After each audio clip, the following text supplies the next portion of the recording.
घटना है, ये जो घटना घटी है जितनी हृदय विदारक है उतनी ही चिंताजनक भी है। जिस तरीके से कई परिवारों ने अपने परिवारजनों को इस हादसे में खोया है, इसमें चूक कहाँ हुई है, लापरवाही किसकी है? ये हादसा तो है, ये दुर्घटना तो है, पर क्या इस दुर्घटना में कहीं पे किसी की चूक हुई है?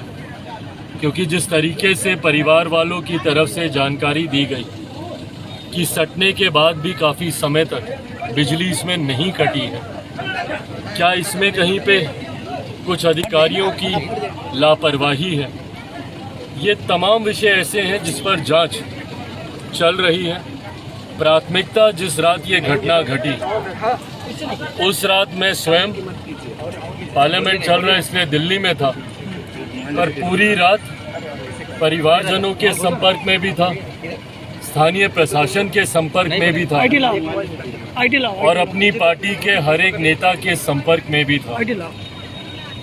पहली प्राथमिकता घायलों की जान बचाने को लेकर थी और दूसरी प्राथमिकता जो परिवार के सदस्य गए हैं उनकी भरपाई तो अब कोई नहीं कर सकता, उनकी जगह कोई नहीं ले सकता, पर उनके जाने से जो परिवार में एक आर्थिक संकट आता है उसको कहीं ना कहीं हम लोग जल्द से जल्द पूरा कर सकें। स्थानीय प्रशासन जिसमें डीएम साहब खुद तमाम जिला के पदाधिकारियों के साथ रात भर मुस्तैदी से वो भी यहाँ पर उपलब्ध रहे।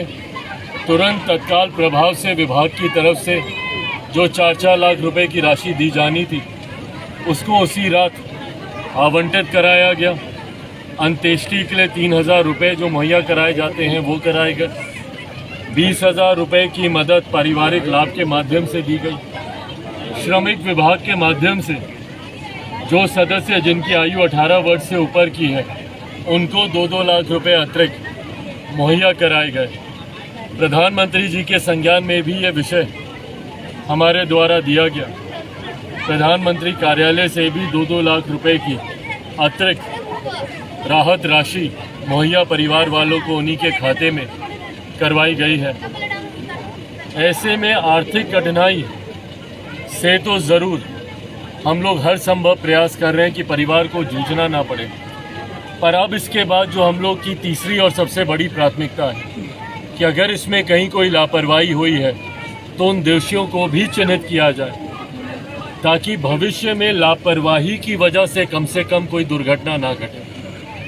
हादसा हुआ है, पर अगर इस हादसे के पीछे किसी की भूल है या चूक है ये भी हम लोग के लिए एक चिंता का विषय है जिसके ऊपर अभी जांच करवाई जा रही है। अंत में जितने मृतक हैं जहां उनको मैं अपनी तरफ से श्रद्धांजलि अर्पित करता हूं, तो वहीं परिवारजनों को इस दुख की घड़ी में ईश्वर हिम्मत दे।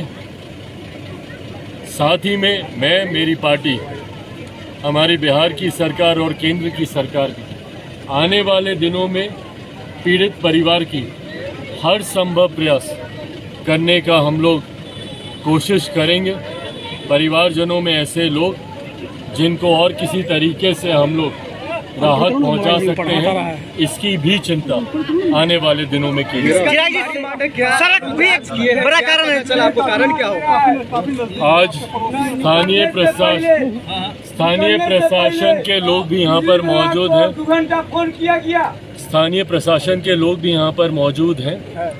उनको भी जिस तरीके से यहाँ पर सड़क के महिलाओं के द्वारा शौचालयों की भी चिंता यहाँ पर की गई, इन तमाम विषयों को भी तत्काल प्रभाव से इस पर कार्य किया जाएगा। और मैं पुनः दोहराता हूँ कि अगर किसी की कहीं पर कोई भी लापरवाही हुई होगी तो उसको भी बख्शा नहीं जाएगा। ये आपका घर है, आपका यहाँ पे ये सड़क का हाल 10-15 साल से खराब है और इसी सड़क की वजह भी एक कारण बताई जा रही है कि सड़क भी एक कारण है। इसको भी जल्द, लोगों में नाराजगी है इस बात, आज की तारीख में लोगों का आक्रोश भी मेरे संज्ञान में आया है इस बात को लेकर कि सड़क यहाँ पर क्यों नहीं बनी। आज जब मुझे ये जिम्मेदारी यहाँ के स्थानीय सांसद के रूप में मिली है, सड़कों का निर्माण सुचारू रूप से गांव-गांव को मुख्य धारा के साथ जोड़ा जाए, ये मेरी प्राथमिक सोचों में से एक रहा है। जमुई में भी इस बात को मैंने सबसे ज़्यादा प्राथमिकता दी थी, यहाँ पर भी इसको दिया जाएगा।